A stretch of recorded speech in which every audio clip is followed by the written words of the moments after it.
Smixy up into top 3? Did not expect that. No, because she's been so inconsistent. You know, not even just her, right? But, you know, her team, Attract and Flank in general, throughout week 1 through 3. Now in week 4, we say, hey, you guys got to get aggressive, fix something up. Like, don't get scared to get Mixy.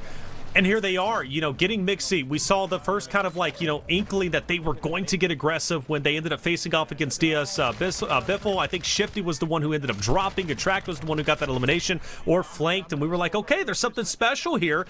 And the aggression is paying off. For the first time, Smixy could finish in the top 4. This is the final game, though. It all comes down to this. It really is a fight between first and second right now for Hisoka and Biffle. And I think that they at least have to know. Like, both those trios need to understand that it's going to come down to this final game like it always does between these two. So it's going to be a kill race. It is going to come down to the eliminations, and whether or not Hisoka and company or Biffle are the ones that are able to put up the most points, that's what we play it for. But Smixy, top 3, what's worked today has been the clean early games. If they keep this going, they should be able to stay within top 4. I think Natasha can make a run into that top 6, no question. For everybody else, it's just, this is what it's all about. We play this 8th game to see who's the victor. Exciting stuff. Exciting stuff. This is by far one of the most exciting weeks we have had yet. You know, last week was exciting to see that huge lead from Diazbiffle, right? And it was exciting for its own reason. Now it's exciting because we're going to have such a tight point spread between 1st and 2nd and then 3rd through 10th place. Nothing is guaranteed and everything is going to be earned. But one thing is for certain, War is right, is definitely making a good effort. That last game was incredible. 21 elimination victory. That puts them up top 10 and 8th place. First place is pretty far away, but top 4 is within grasp, okay? So it's going to get crazy, but Wars has been dropped, and now we're on board with Creeks to see what he's up to. Yeah, if you're outside of top 4, top 6 and top 4, most realistic. Top 4 is going to be tough, but top 6, absolutely. For everybody else, you're just fighting for top 10. But for our top 4 teams right now, I mean, this is as much about consistency in this 8th game as it is just not dying early. I mean, that's it. Just like literally survive. If you end this game with 5 eliminations, as long as you get the multiplier, it'll help. Just don't die. That's the #1 factor. That's the game plan. And you can already see the rotation. I mean, I like this call from Huskerrs, right? Like, why take gunfights we're not ready for? Why take opportunities that we're not going to be able to capitalize on when we could just instead scout for a while, maybe get lucky and reposition? Yeah, they're getting aggro, and they have to because they're not even within top 10. Yeah. So that's something to take note of. You know, you're not in top 10. This is the final game. Nothing's working before. You got to get aggressive and try and make it happen. Huskerrs is dropped, and that'll leave his 2 teammates up to try and just stay up as long as they possibly can. Here we go, though. We got my man Juki's on screen. See what he's up to. It's been a little bit quiet on their end, but always a fan. Anytime I get to see the handsome Juki's play alongside that of Echo and Lennon. And, hey, what's working, what's not working, we're going to find out. That's the game plan for a lot of teams coming into this week, was like, we're going to find out exactly whether or not the adjustments we've made have cleaned up our gameplay. It's been nice to see that the answer's been yes, because oftentimes we have these conversations, they're very intrinsic and abstract of like whether we see it or it doesn't happen. It's entirely up to the players. When you see changes made to the gameplay and then it pays off, it's a rewarding feeling, and it's really great to see teams like Smixy have that success where so individually talented, so much storyline behind them coming into this type of tournament, and they struggled the first 2-3 weeks. Finally, in this one, they've turned it around and could have their best placement so far. And this was, of course, the notorious spot where we ended, I believe it was week 2, on the potential heal-off between Aydan and an opponent. It didn't happen. We finally got our heal-off in the last game. But as of right now, Juki's and company have been incredibly quiet in this entire tournament over all these weeks. It'd be really cool to see them have a great Game 8 here today. It would. It definitely would. Juki's, you know, a guy who dominated the World Series of Warzone EU, not only the Stage 1 EU Finals, but also the Stage 2 EU Finals, winning both of them back-to-back, taking home a significant prize pool, but also securing himself as the top EU player so far going in to the Global Finals. Of course, the competition there is going to be absolutely nutty at the Copperbox Arena in London. But as for now, though, the competition is before them on this rooftop, and they're looking to take the rope up. I'm dead. It's a tough gunfight. I think Z-Color's found King AJ. We have 8 seconds left. We're probably chilling. Good comms from Smixy being like, all right, keep note of the time right now. We got about 8 seconds, so we have to start worrying a little bit, but we're chilling. We don't need to overcommit on any gunfight. No, Bennett. Smixy takes down noobs. Granted, again, we still have respawns, but it just extra information for these players to know, all right, where's some of the top dogs in the lobby starting to drop and go for engagements. That's a big pickup onto that trio. It is. Big pickup indeed. Third place team on your screen trying to keep their positioning within top 4. Anything is up for grabs, though. The point spread is very narrow. An early exit could mean, you know, honestly, the difference in being top 4, maybe even break it down to 8th place, 9th place. That's how much of a drastic difference it can make just from one bad game alone. UAV's popped. 3 players up above them, a 4th player, a straggler, and even a heli rolling in too.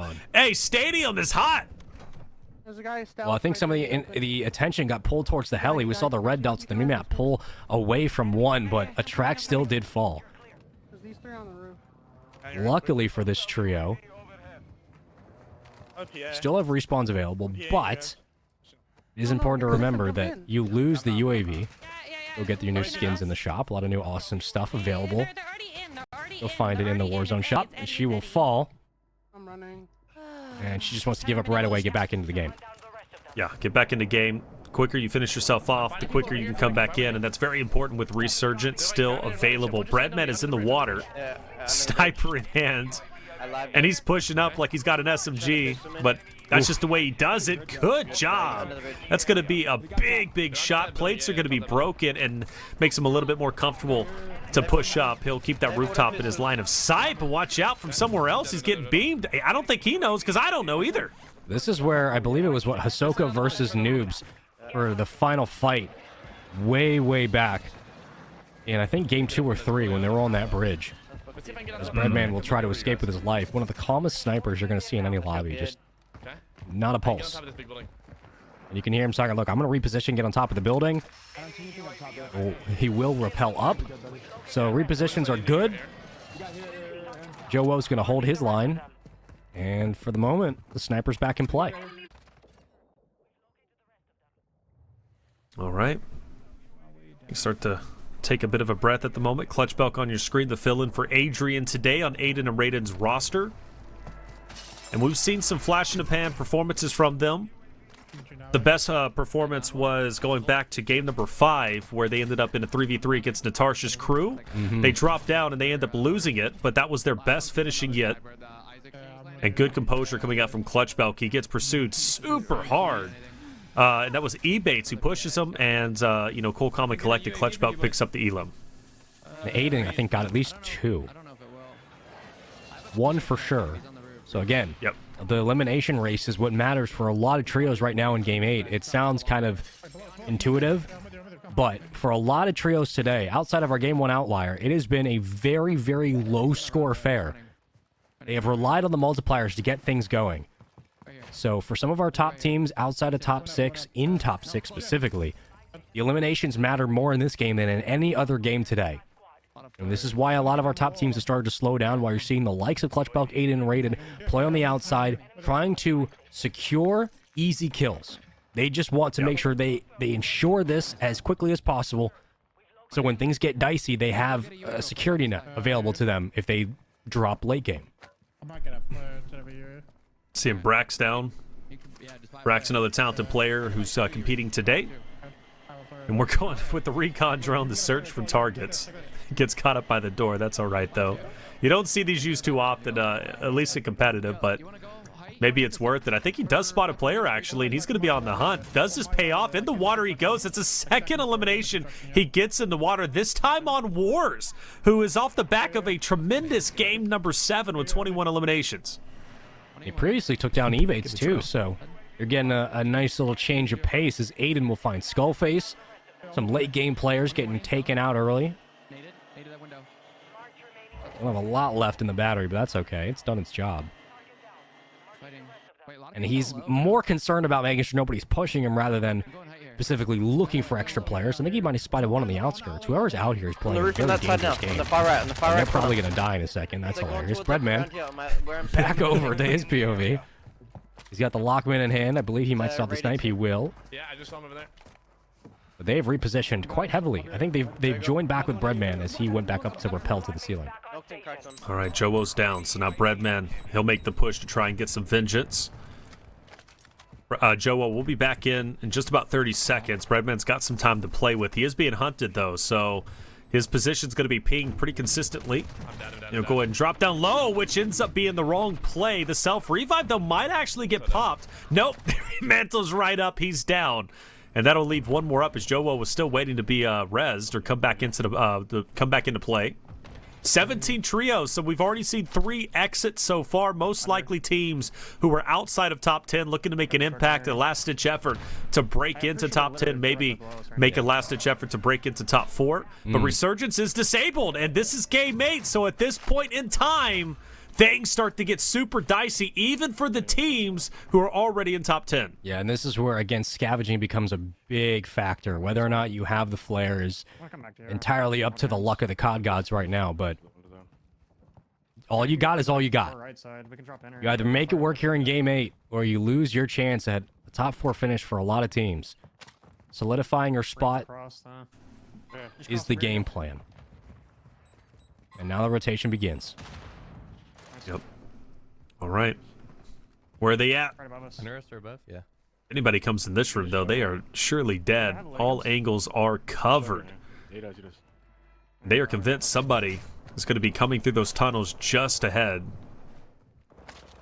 But for the meantime, things are pretty quiet up until that point, and maybe a blind spot. It was from the tunnel. They were all looking there, and they'll lose one of their players. Now, guys, just a reminder, Resurgence ended. We now hop on board Breadman Space. He's last alive.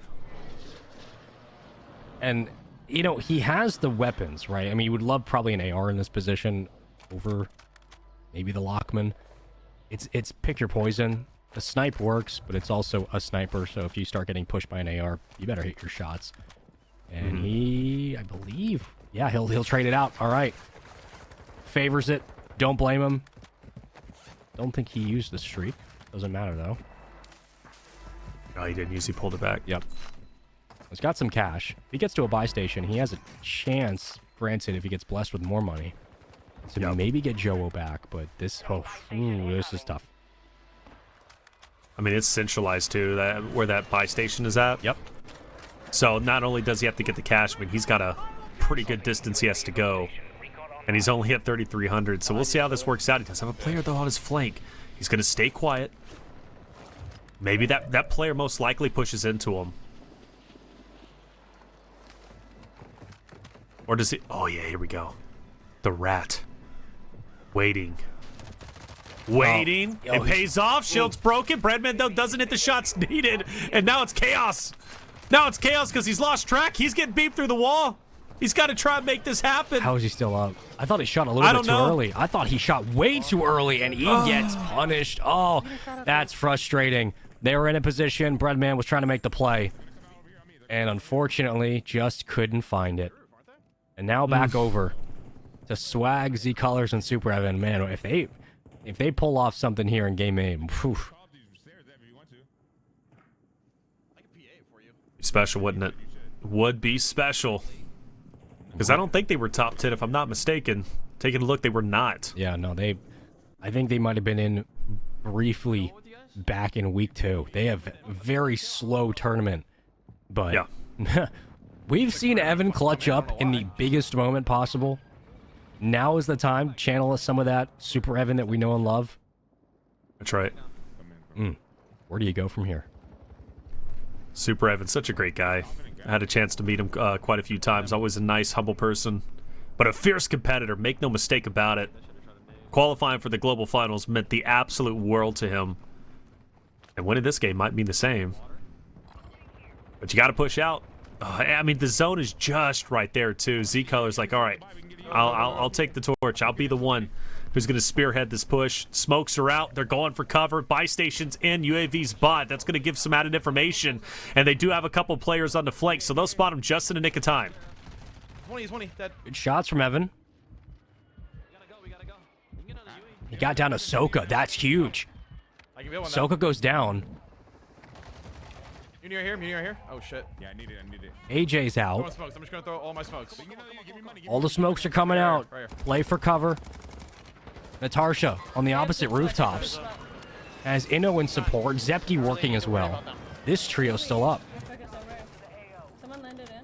Yeah, this trio's up. Natasha still within that top 10 position. She's got 3 elims. Not the most we've seen her have today, but I mean, we're getting down to fumes. We're now down to 9 trios, 19 players remaining. A strong finish here could very well put Natasha in top 5 for the first time for the Vondel battles. That would be a special moment for sure. Zepti takes down Clutch Belt. Clutch Belt the fill-in today, as we've been mentioning, for Adrian. But hey, they're still up. They've got the high ground, but look at that zone. They've got to hop over, and instead they're going to choose potentially to go all the way down to ground level, and they kind of have to. They're now stuck in the stairwell. A player from up top forcing them down, but are they forcing them down straight into another fight? I mean, you would think that's the call here, but this is actually not a bad spot to be in.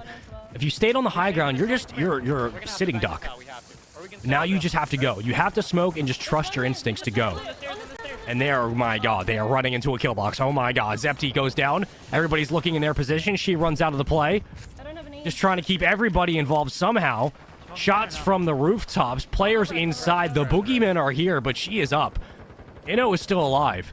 If they pull this off. I think we're safe, but like. Safe here, we're safe. I mean, oh my god, they're still running. They're still in the play. Hold it, just not Still in the play. Natasha taking it slow. By the way, updates. Biffle's team still alive. Hisoka's team was dropped off in 10th or 11th place space. So with Biffle team still alive, there's a chance that they overtake and get first place for the 4th week in a row. But the storyline's still here on Natasha. And they wrap. Seeing what she's up to, seeing what's going on. They wrap. Yeah. This is just wrap. I mean, you got no other choice. You got to go. Stun out. Challenge. Huge one at that. You're going to get your teammate up as well. do not die. Yeah, do not die. Yeah, that's a great game plan. Just don't die, all right? Get back into the play. Oh, shots from the back, but they don't pay attention. They're worried about the revive, and they don't pay attention. Oh, you always got to make sure you have your coast clear. All smiles from noobs, but man, oh, that's a tough one.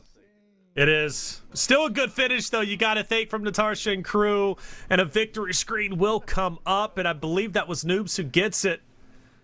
Him and his crew, if I'm not mistaken, unless it was somebody else. But like I said, I think Hisoka and the crew ended up dying off in 10th or 11th place. They were holding on to first by about 12 points, I believe. Yeah. But there is a chance.